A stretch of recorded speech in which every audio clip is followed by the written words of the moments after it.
This is the vacant pause at the start. Hello and welcome to the Dingometer, where we tackle tricky issues in learning design and explore the factors that produce awesome learning experiences. Today, Phil and I are delighted to be joined by Angus Cameron, co-founder and creative director of Ootiboo.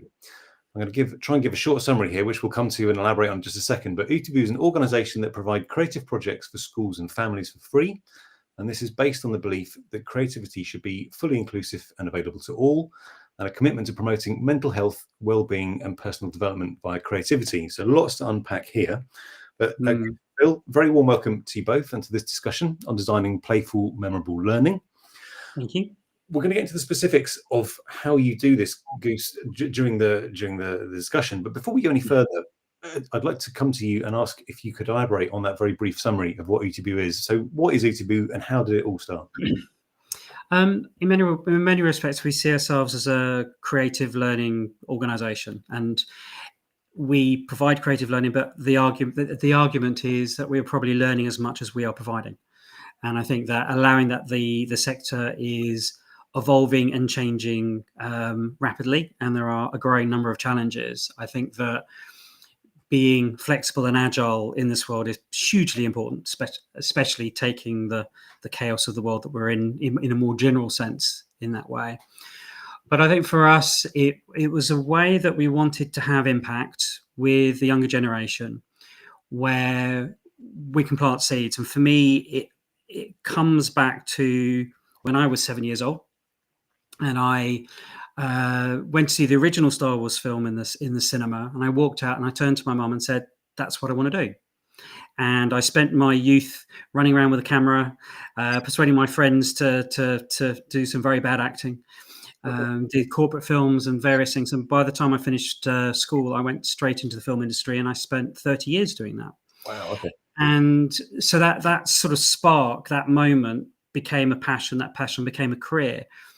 And Ootiboo sort of was born out of this idea that we want to give kids sparks that they can turn into something, and especially in the challenging world that we're in at the moment, and the question marks and the challenges with AI, and where kids fit into the big scheme of the future and the future workforce and the future opportunities, not just as a career and work, but also personally in that way. And that's sort of where Ootiboo has begun, but it feels very much that it's a constantly evolving and changing world as we experiment and we try things. Some work better than others, and hopefully the end result is that we have a positive impact on children. Okay, that's really helpful. Thank you. You said something right at the start there, which is something around like the sector is in need of creativity. Do you work in a specific sector, or like who is in need of creativity, and specifically where do you focus your efforts? We've really focused our efforts within primary school, okay. And at our sort of sweet spot is KS2. And the reason being that from our experience and doing workshops and the feedback we get and our observations is that for us to have the most impact, we have to be able to interact with children that are as open as possible, which tends to mean they're younger, but are old enough that they understand the decision-making they're doing. So we did a creative project a few years ago called World Builder. And the idea was kids would go off to another planet and they would discover a new go off into space and discover a new planet. And 3 very simple creative activities. The first was to draw the planet. We gave them a piece of paper with a circle on it, so they could then draw a planet and give it a name. Now, the curious thing is, were the kids going to draw within the circle, or were they going to turn the paper over and do something different? So again, are they thinking outside the box? The second activity was now you've come up with the name and the idea of what your planet is and what it looks like. What does the surface look like? So here's a ton of Lego, create a landscape, working groups to do that. And the final stage, here's some Play-Doh. Now create the planet, the creatures or the plants that's on that planet. And these are very creative activities, and the idea was to see if they could build a connection. And one child is very memorable because he created an egg planet, And then he created an egg landscape, and then he created egg creatures to live on the planet. So it took the brief really well from these 3 different creative mediums, but brought them together. But the key thing was talking about creativity. And we began the whole workshop by, and the most memorable was the last workshop we did, where we had 3 year 4, 5, and 6 in a hall, about 100 kids. And we got the kids to close their eyes and then put their hands up if they did not think they were creative. And a couple of the year 4s put their hands up, more of the year 5s put their hands up, a lot of the year 6s put their hands up. We did these creative activities. We talked about creativity, what it was. We talked about it's not just painting and drawing, as all kids say. When we started talking about other areas, so we got into coding and photography and fashion, it became very expansive at that point. We also took that on a Saturday, you'd go to your closet and you'd go and choose the clothes you want to wear based on material, color, what the weather's outside, what you're doing for the day. So problem solving. And that's what creativity is, problem solving and innovation. We then asked the children at the end of the activity to have another go and say, okay, so now close your eyes. Do you think if you don't think you're creative, put your hand up. None of the year 4s put their hands up. A couple of the year 5s put their hands up. Virtually the same number of the year 6s put their hands up. So there was a sort of interesting sort of point where children's decision-making, the openness, starts to close down. And this was right at the end of the summer term. So this was the kids about to leave to go to secondary. And there seems to be this opportunity, this window to work with children, to get that spark, to get them excited, to a certain extent before it's too late, before the peer groups, the education framework, all those things beat it out of the kids, especially girls. I just want to say, you said an interesting thing there, because, and this is a slightly leading question because we talked before about this, but when you were talking about creativity there, you sort of very quickly used other synonyms for it. So you use problem solving straight away as a sort of synonym for creativity. Do you think that some of the stuff that you're talking about, people failing to identify as creative, is because of our own difficulties in trying to calibrate creativity when we're talking about it, when we're talking about its purpose, that it is actually very difficult to define creativity without people assuming that you mean the art with a capital A, or a sort of a particular type of output. So, but I noticed there that you were quite keen quite early on to sort of nuance that. So if I put it on the spot, Goose, and said, right, so when you talk about creativity, what are you talking about? How would you arrange those definitions for people so they don't go away with the impression that you were talking about painting, for example, only exclusively? I think, again, part of our evolution on this journey, because I've come from what is perceived as a creative industry. I have been an artist. I have been worked in film. I co-founded a company that was focused on creativity, which we started doing a lot of sort of art craft based elements because those were the simplest to start with. And the journey is sort of coming to, I'm starting to build the connections between the creativity and real life learning. And I did a little exercise the other day about used one of the AI tools to question what were deemed to be the essential elements of real life learning, and it came back with 11 results. And those 11 results I looked at, and again, it would need further investigation, but just at that sort of top level, out of those 11 results, 9 of those were just what we do, and the other 2 were what we're aspiring to do. And it was, everything from communication and innovation and problem solving. And innovation, problem solving is where we sort of, our core area is. But attached to that is trial and error, which is hugely missing in the education environment, and the freedom to explore. which is also hugely missing from the simple fact that no one has time and everyone is really boxed into what they can do and what their children have to do. And I think that the realization is that we are a real life learning company. Creativity is seen as a comfort zone for us from where we've come from, but I would say that's probably more than what we are. Our most successful project to date is, and it comes on that list, is our financial literacy project, which we developed with Deborah Meaden. And that has been by far the most popular project that we've done in schools so far. Could you say a bit more about that? Because I mean, she's a pretty high-profile character, and I mean, independently of this, I've had conversations with people over the last few years about the importance of financial literacy. But how did that come about, and what was the particular sort of the interest in bringing creativity into financial literacy? How did you approach that? One of our key partners is a company called Farshall, which is a children's division of HarperCollins. And we've worked with them on a variety of projects. They've been one of our biggest supporters so far in our journey.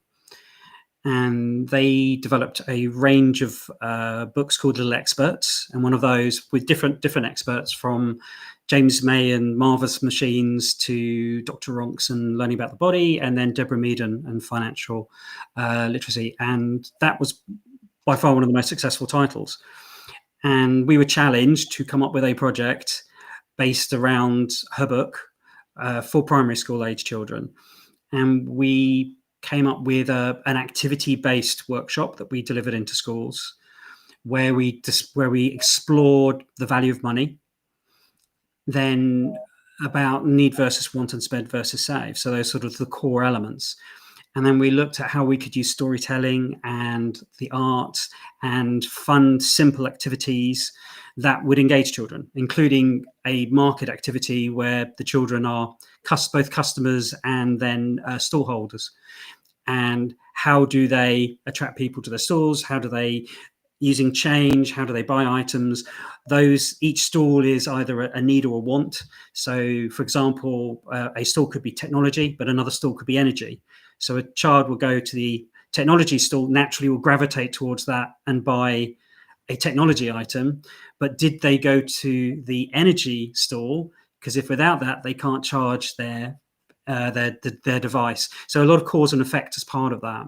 Yeah. And it's become it's a really interesting social experiment to see how children interact in that environment. And that's been a very interesting part of that journey. And the fact that you can see the engagement with children as time goes on, it just gets louder and louder. And that market activity is very, very loud. Can I just ask you this is a rhetorical question, because I suspect we all know the answer, but if you'd gone in and delivered perhaps the same insights around, financial literacy, and you perhaps done it as a PowerPoint presentation, what do you think? Do you think you'd have had the same levels of energy in the room? Absolutely not. And I think it comes down to one simple factor that we try to incorporate in what we do, which is playful learning. If kids are engaged, if kids are moving, I think one of the biggest problems is kids are static. We were even talking about an idea where you could have a discussion, but you do it in a circle. You get kids moving. And I think that's hugely important. And if it's fun, if it's gamified, and it doesn't have to be overly complicated. It doesn't have to be overly complicated from a technical point of view. But if it's fun and engaging, the kids get really excited. And what's always interesting is seeing the kids' expression, seeing how they interact, how they react to things, as well as the whole social experiment that goes on with it. But yeah. I'm interested in that. Well, so a lot of the work that Phil and I do starts with outcomes. So whenever we build something or have to build something, it's usually what can people do at the end of it. And I think probably both of us would define ourselves as creatives. Phil's from a sort of design background. I'm from a music background.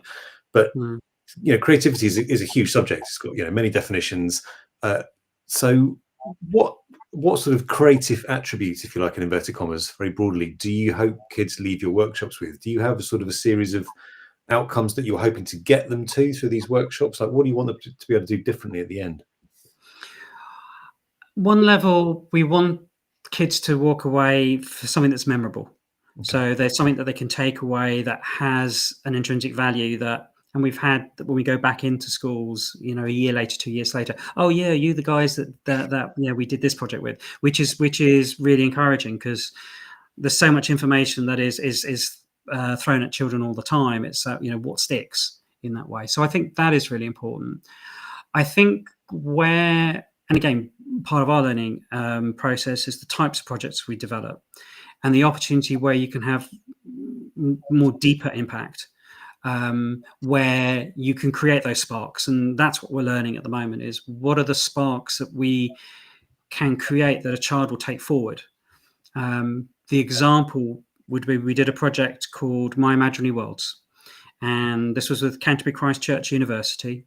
It was the idea to explore daydreaming, seen as a very negative thing to any teachers to, you know, stop looking out the window and daydreaming, and challenging that daydreaming actually is a very important and very valuable element, and we all do it. We just don't necessarily realize we're doing it, and up to 30% of our waking time we do it. And it was to look at how daydreaming connects to imagination, how imagination connects to imaginary worlds, and to get the children to create their own imaginary worlds. So externalize what's up here. We then chose 50 entries from, I think, 6 schools, and they then took part in a workshop at Canterbury Christ Church University. So they came to the university, they learned about green screen filming, they got to direct themselves, they got to act, they got to play with a clapperboard, most popular thing, play with the clapperboard, they loved that. They then saw themselves in that same workshop day composited into their imaginary world, which we had layers so we could animate. So they could see their world come to life and see themselves within it. So an interaction, but in a digital form. And then we also did a sound design session as well. So they could create sounds. So learning about sound foley, that what you hear as a sound is not what you would expect it to be. So they could combine those. And we created, I think, 14 videos, group videos from that experience. Everyone was unique. Everything was different. And that is a challenge within education, that we will, for example, do creative craft competitions. We get a school, that 2 schools involved, for example, one where they do it in the classroom, one where they get the kids to take it home to do. And when you look at the results, the one done in the classroom, you can identify exactly which class it's in, and they're all the same. They're all the same theme, they're all within certain limitations. You then see the ones created at home, and they're all unique. Interesting. And they're all what the child wants to create, not sort of what they're being boxed in to do in that way. So, I mean, I just want to say, because what's interesting is that that we have this sort of like shorthand where we call it the cool uncle maneuver, or the cool auntie maneuver, which is where, and I used to do this all the time as a member of teaching staff, where I would know, and I'd look across the academic year, and bear in mind I was working with sort of undergraduates, but I would know where energy was petering out in terms of the sort of, if you like, the season arc of the semester. I'd be like, right, we need a cameo, or we need to sort of bring in some energy here. And so, you know, the cool uncle maneuver would be which point in which project would you bring in an external or a visiting lecturer, where exteriority was actually sort of like part of the pedagogy. You know, it wasn't sort of, it was entirely part of the intentional effect.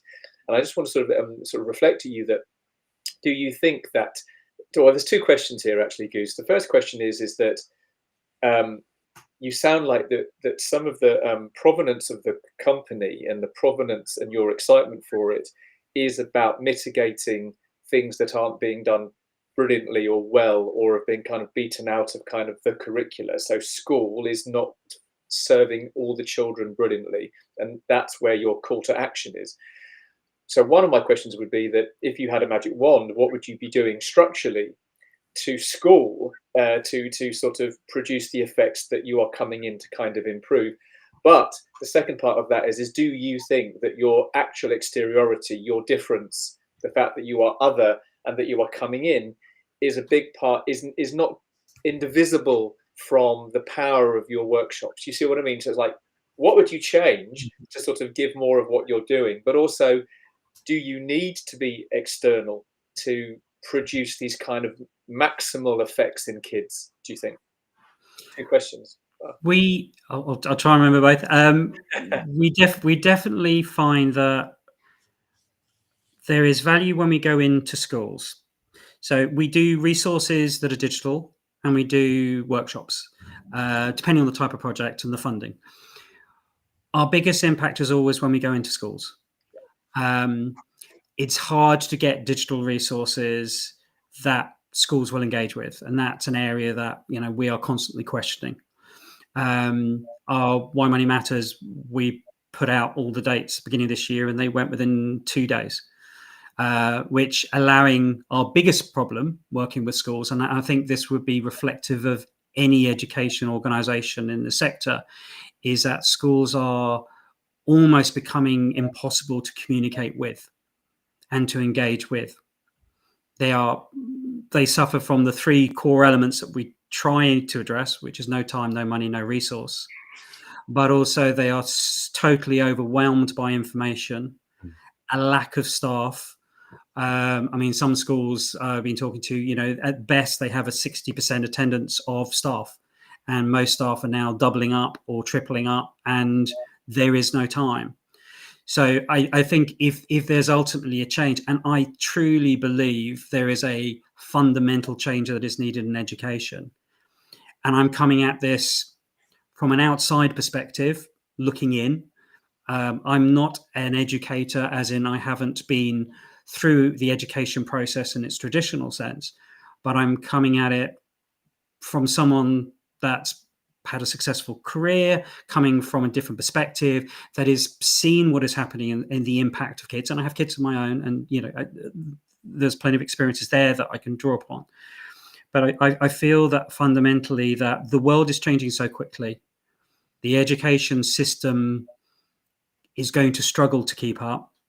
It will have to face AI very quickly, and actually is starting to, more than it has done generally with technology.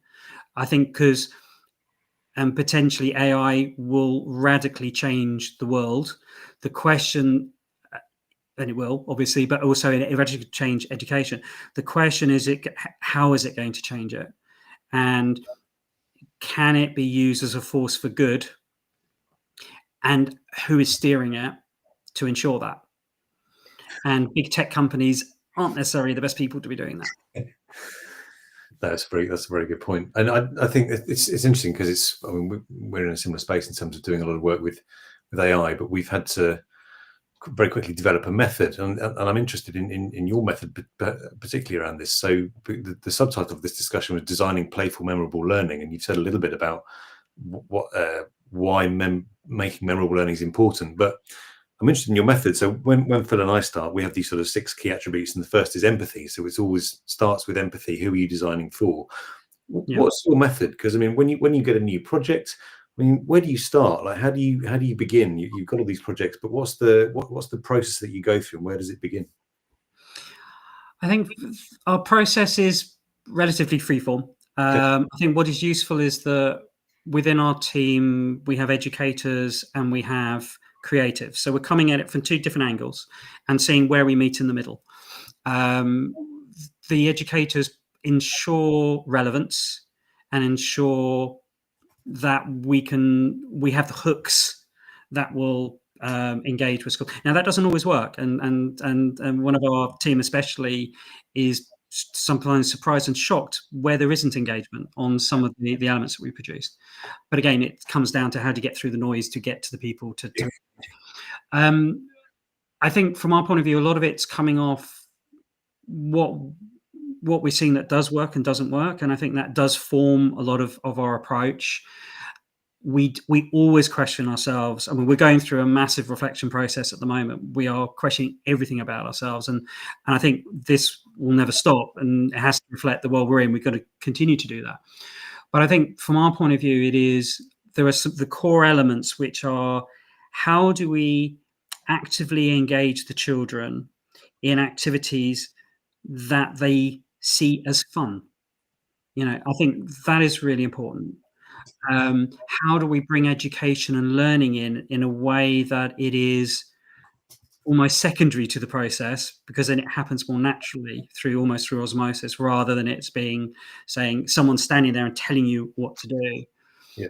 And I think that learning from the children is very, very important. And we've set up a junior school consultancy. We have junior consultants. We work with children where we can, obviously within the constraints of how that is possible. But we are looking at ways where we can build upon that over time, because I think that's hugely important to understand what the children also want. And if we can tap into that in a way that Ootiboo is deemed to be partly shaped by children, I think that's important. I remember we were talking about one project, and there was feedback from some of the kids and saying, it's like an assembly-based approach project, and they were saying, we want to see kids up there talking to us. So we don't want to hear from the grown-ups. We want to hear from kids. We want to hear from their experience. And it came out from one of those, and I think, we need to learn from all of that. So, what would you say to? And I'm not one of these, incidentally. But what would you say to people who sometimes equate the sort of the funification or gamification or these efforts to sort of lead with engagement, in that sense, that those efforts are sort of have an equivalence to leading with Haribo, if you know what I mean, or as opposed, sort of that I mean, there's sort of the converse ideas, aren't there, about, or the inverse ideas about that children need to be given resilience to boredom, to experience like duration, because of obviously you hear people worry about smartphones and attention spans and all of those sorts of things. And I'm being rhetorical here, because I don't subscribe to those ideas, but I know that they are there. So the sort of idea of fun, because I think both play and fun are terms that sometimes don't carry the weight that perhaps you or I or others know it has. There were, again, like creativity, they are words that escape their bounds and become someone else's idea of it. It's very hard to keep hold of them, I think, as kind of strong, solid teaching concepts. So by fun, I'm assuming that you mean the conditions. It's a cognitive load issue, because it's like if a child is having fun, then they are open to learning and open to experience. So I would see fun and fun as being that. I mean, we did I'll stop talking in a minute, but it's just I'll cut across myself just to say that we did a thing in India recently, and I know and you saw that post, and I think the success of that workshop, which we were working with kids that were younger than we normally with learners that are younger than we normally work with, but there was no doubt in my mind that we were producing fun, that they were having fun. But the point about that fun was calibrated to produce the learning, if you know what I mean. So I think it wasn't just a ruckus; it was kind of it's structured. It's structured. So I'm going to ask you about that, about structured fun. Sounds like boo, but what would be your? How do you know when fun is in the service of the outcomes of your session, and when is fun just ruckus? If you know what I mean. I think this is one of the points that I'm thinking of is when you were talking about engagement and focus, and one of the biggest challenges. So one of our workshops that we did, I can't remember quite which project, but I remember that we were doing an activity with kids. This was year 3 children, and this was almost what I would coin the graveyard shift, the sort of the 1:30 to 3 session. It's an hour and a half session. It's end of day. Kids have had lunch. They're going to get tired and ratty, and their focus is going to drop.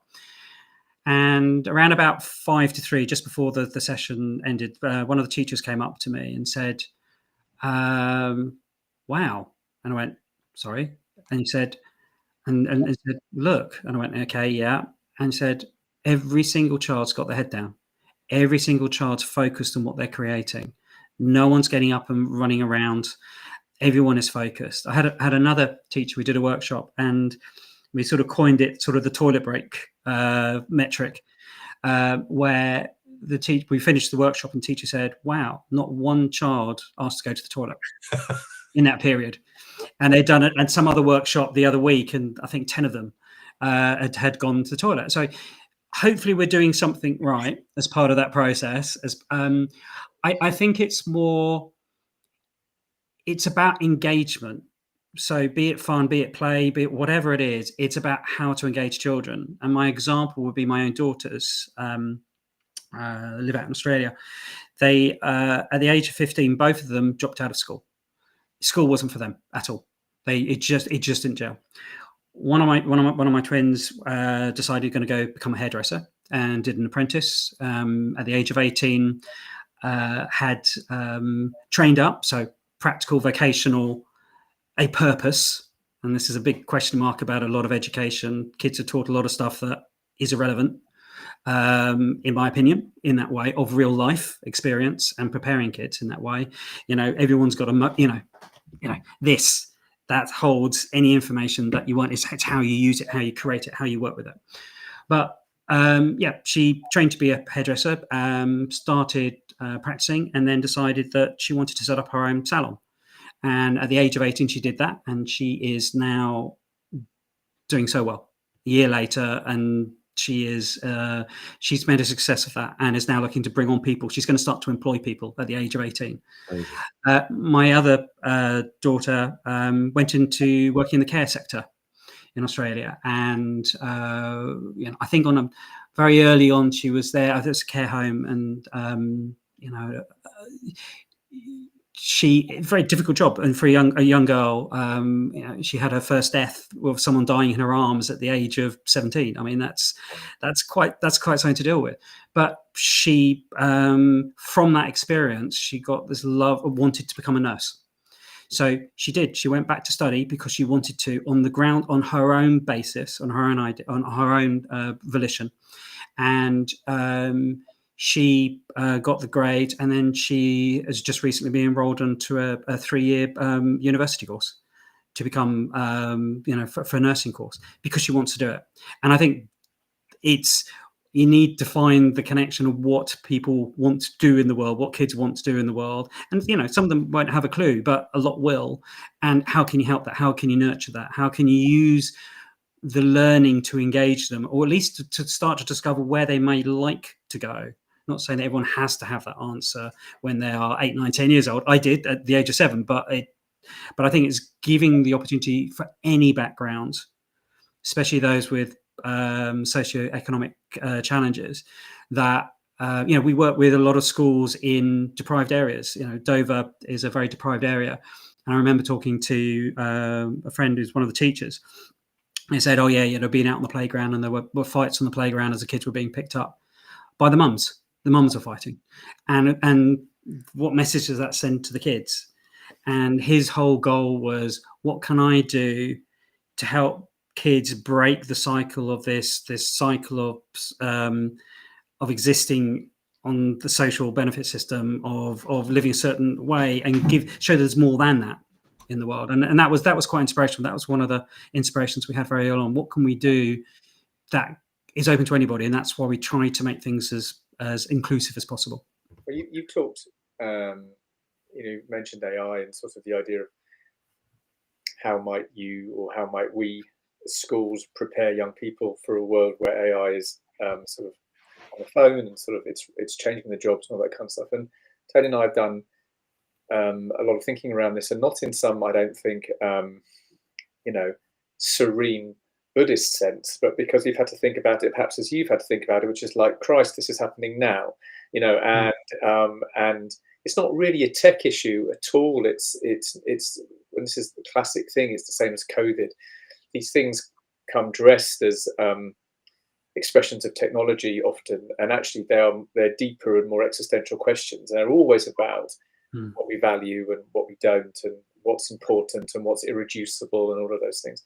And as to bring it back to this notion of sort of designing playful experiences with a particular intent or a particular purpose, I mean, that resonates quite strongly, I think, for both Tony and I, because of the work we've done recently around, if AI is coming along and can do a certain type of work really straightforwardly, and creative work, to be honest with you, to be fair, it is incumbent upon us to sort of, and it goes right back to what I said at the beginning about what we mean when we talk about creativity, because you aligned it with problem solving, and problem solving, to be very successful, is holistic problem solving. It's often about drawing upon different parts of experience, different sectors. It's about the ability to not be siloed. It's all of those. The thing that, you know, kids' brains tend to be sort of, before they're boxed in, they tend to sort of see relevance everywhere, those connections everywhere. We did some work around kind of the knowledge spectrum, which is like a fixed thing, but kind of like this broad sense of types of knowledge. And it starts off with kind of, you know, your declarative, recitation-based knowledge at one end, and then at the top end, you've got kind of principled problem solving. You've got kind of and it's got creativity up there, not to mean, I think, pottery and painting and decorating and whatever. It's to mean this capacity that you're talking about, which is the capacity that perhaps gets diminished as kids get a bit older and they start to feel quite siloed. So I think teaching play starts to feel like you're teaching like a 21st century AI-proof attribute. You know, it feels like it's all that. I mean, Tony's brought it up, but if you look at the top of this far end of it, really, you've got this space that absolutely is synonymous with play and playfulness and unboundedness, and also I think it's there. It connects with acts of doing. So doing something, just getting on with something, without sort of like second guessing around the precedents of existing knowledge and so on and so forth. It's like just doing. So I think one of the things that sort of Ootiboo is sort of sensitized to is that play is one of those irreducible human capacities. It's like a type of knowledge that isn't coming, that is not AI proof, but it is sort of, it's in charge of AI, if you know what I mean. It's that piece up there. So yeah, getting kids to sort of value playfulness and value creativity, not as collage or painting, but as this meta cognitive power. I mean, I would say that's kind of the right stuff, right, Tony? What would you say? Yeah, absolutely. I think this is it's, you know, a lot's been written about play and how powerful it is, but how hard it is often to ask for, not least because the people who are often designing and delivering teaching, whether in schools or universities, have often forgotten how to play. And it's, you know, I don't say that with any criticism, because as adults, often we do forget, and it's only maybe when you have kids you remember what it's like, or something leads you back into it. But it's easy to lose the ability to play, and I count myself as someone who often finds it challenging, you know, even with two young kids. Sometimes you're like, what, this is exhausting, why am I finding this so hard? So it's often hey, make it more playful sounds like a great thing to do. Often people forget how to do it. I was there, Tony, and say, I think you found play quite easy when the Scalextrics arrived, didn't you? Yeah, I mean, it's quite subjective. I think play is very subjective. Yeah. I think you were playing quite a lot then, weren't you? Yeah, that's exactly that. But I wanted to ask you, because I mean, you're funded by a range of organisations, which in and of itself is no small achievement. You know, I'd love to have a whole conversation with you about that. But I'm interested in how you present what you do to funders, because it's often this is about how people see value. So yeah, what do you lead with? Because, you know, creativity is like, hey, we do creative workshops. I mean, it's great, but like, what angle do they see as most valuable in what you do? It's been a real sort of eclectic mix of funders that we've had. You know, our strongest funder has been since the start has been Farshall HarperCollins, and you know, there's very much it's about synergy. I think in many respects that Farshall obviously their focus is reading and selling books, but it's more than that. It's connecting with the community in that way. And I think to show the value of reading for pleasure, and reading for pleasure links to imagination, which links to creativity. So there's a nice natural connection there. And for them, you know, we've worked with them, I think, on more projects, or they've supported us. I mean, they've given us a huge amount of books that we've used in prizes and donations and other elements. And I think it's, you know, it's fantastic to be able to do that. So they, you know, for us, what is great is that obviously they help with funding, but they also bring brands. So Deborah Meaden is a brand, Mr. Men, Winnie the Pooh, Anton Deck. We've been very fortunate to, as a small organisation, to work with very well-known celebs and brands within the UK.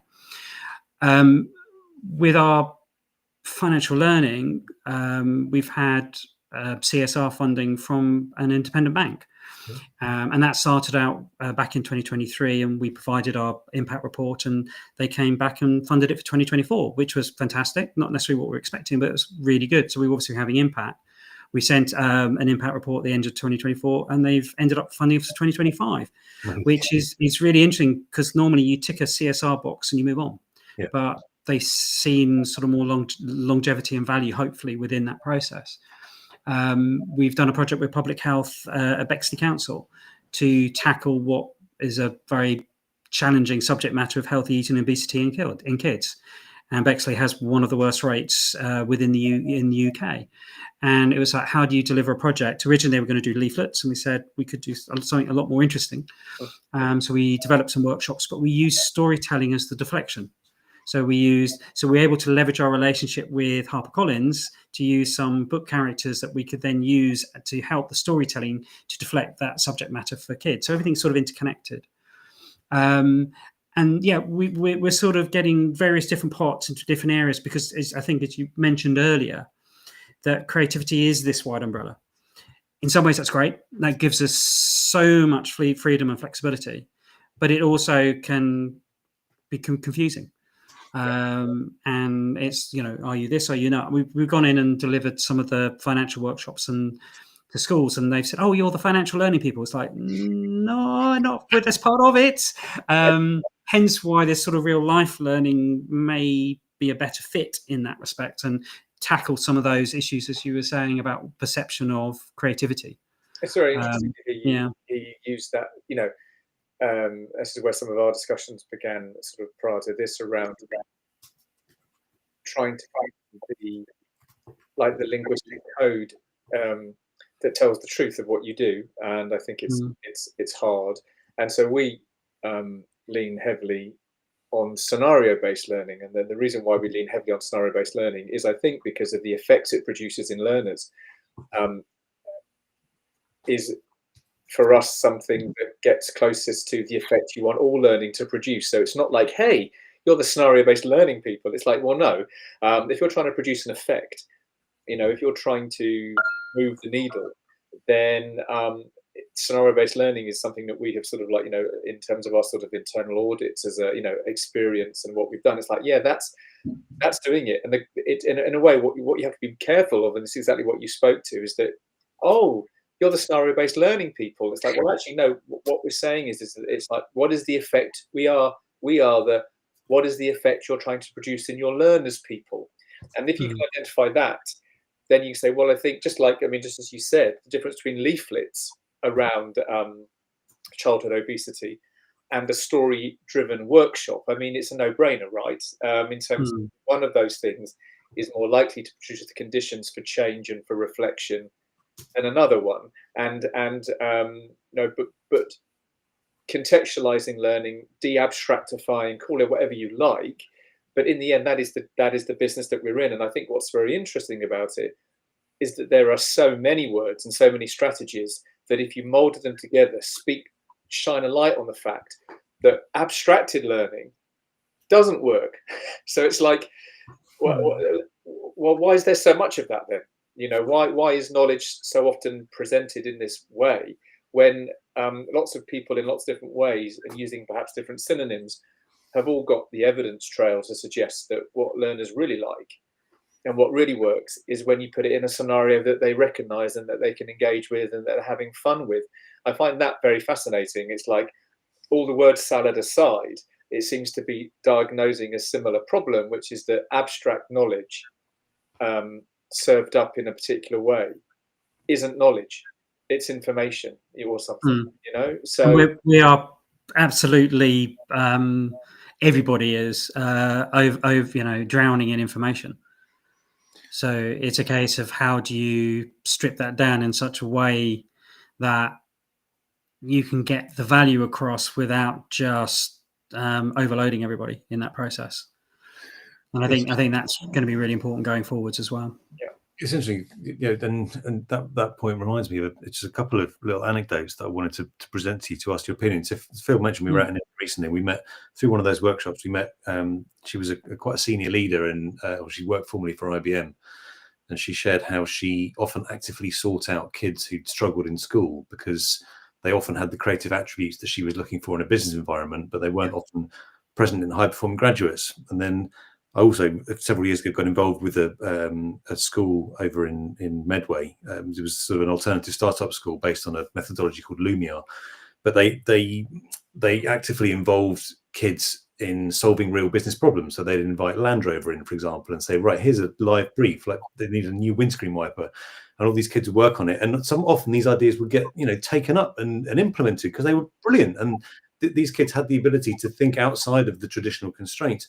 So in the work that you do, I know you work mainly with schools, but I mean, do you think there's an appetite within businesses to sort of increasingly circumvent the education system because those attributes are there, and then by the time these kids get out the other end, those attributes have gone, if you see what I mean?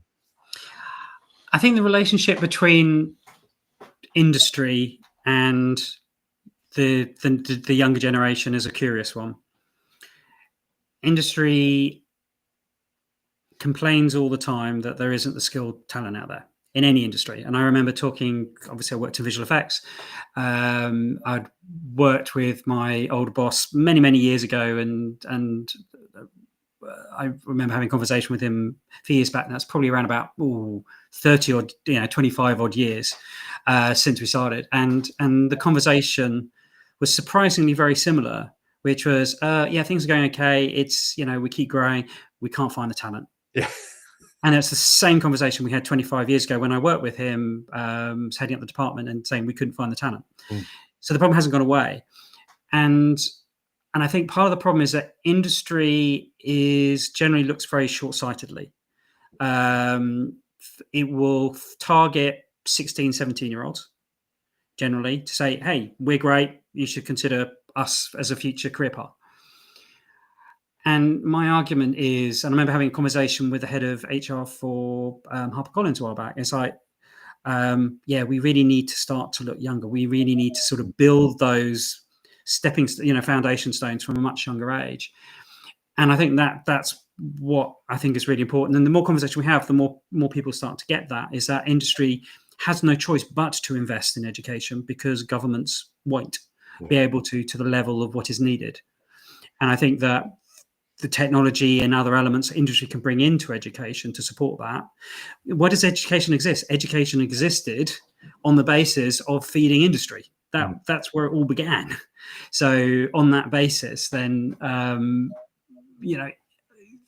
industry does have that responsibility. And what's interesting is that we have lots of conversations with potential funders, and, we're in an early stage. We are a very young organization. We're getting somewhere. We don't necessarily have the investment we would love to have to be able to really grow at this point, but that's what we're working on. And what's interesting is the conversations that we have is everyone loves what we do, but it's now converting that for them to understand that you need to make that next step, but you do need to invest longer term to have that sort of that longer impact, not just within your industry, but across the board. You need to change the conversation. And that is a target that we have. And I believe that, what we're trying to do is inspire the change makers of tomorrow, which needs the change makers and industries of today to help achieve that. Goose, thank you very much. You've been very generous with your time. My last question is if schools want to work with you, how do they start? What does the engagement process look like?